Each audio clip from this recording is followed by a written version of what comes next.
Hello again mga kabarya. Welcome back na naman po sa aking YouTube channel. Pasensya na po, hindi tayo nakagawa ng mga videos kasi ah, dahil sa mahal na araw. Holiday kasi. Pasensya na po. Itong papakita ko sa inyo ay ang tungkol po sa isang piso na BSP year 2012 na frosted excuse me, at isang mahirap mahanap yung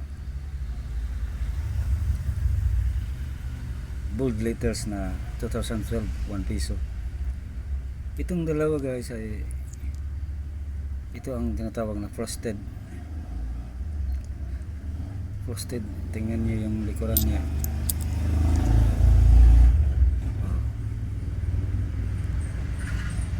Ito ang tinatawag na frosted. Yung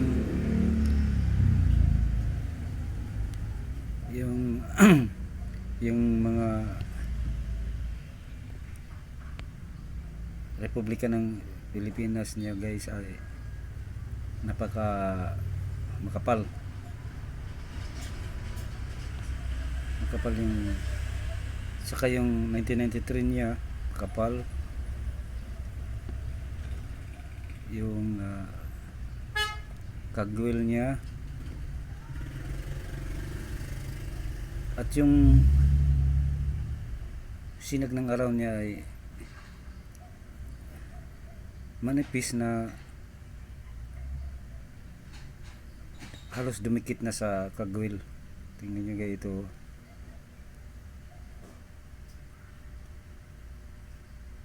At yung isang 2012 na frosted pareho din tingnan nyo yung kanyang sinag ng araw, dumikit na halos sa kagwil. Ngunit itong bold letters natin na 2012 ay iba, hindi siya frost, may kunting luster lang. Tingnan nyo yung likuran niya guys. Yung Bangko Sentral ng Pilipinas ay maninipis na matataas. Tingnan nyo guys yung 1993 niya ay ganun din, maninipis na malaki. At tingnan nyo yung kagwil niya, malapad. Ngunit itong kanyang sinag ng araw, tingnan nyo guys, ay malapad at hindi umabot sa kagwil niya. Tingnan nyo guys, kumpara natin dito sa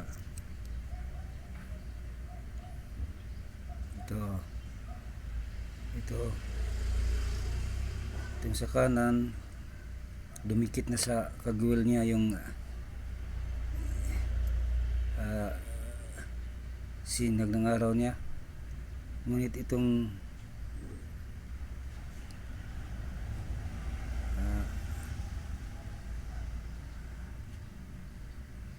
bold letters ay hindi. At saka yung 1993 nila magkaiba, medyo malapad. Itong nasa kanan yung frosted at itong bold letters ay manipis ang mga numbers niya. Tingnan nyo guys, itong bold letters na 2012 ay yung good condition niya ay may halaga na 86 pesos ang isa sa numista. At ito ay at wala itong uncirculated, walang nakalagay. At ito ay may 2% lang ng mga numismatic nga natin ng mga ang nagmamayari nito, kasi mahirap itong mahanap. Yun lang guys. Thank you muli sa yung panonood, at sana ay mayroon kayong natutunan, maski konti lang. Thank you.